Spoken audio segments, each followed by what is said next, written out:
ఉన్నాడు. అధికారం విడుదల చేస్తున్నాను. ఈ రోజు నుంచి ఈ అధికారం ఆరంభమైంది, దీనికి అంతము లేదు.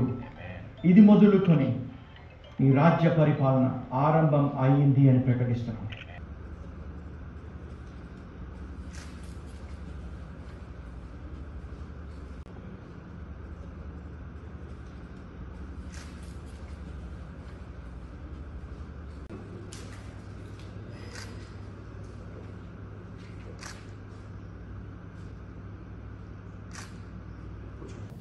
కడప లోక్సభ స్థానానికి రాజశేఖర రెడ్డి బిడ్డ వైఎస్ షర్మిల నామినేషన్ వేయడం జరిగింది.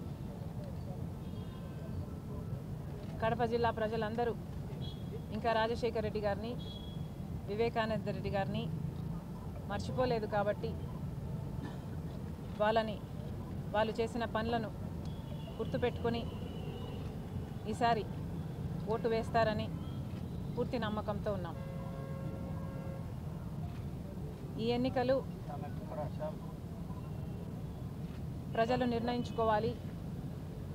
ముఖ్యంగా కడప ప్రజలు నిర్ణయించుకోవాలి, వాళ్ళు న్యాయం వైపు ఉన్నారా లేక నేరం వైపు ఉన్నారా అని. ఇటీవల జరుగుతున్న పరిణామాలన్నీ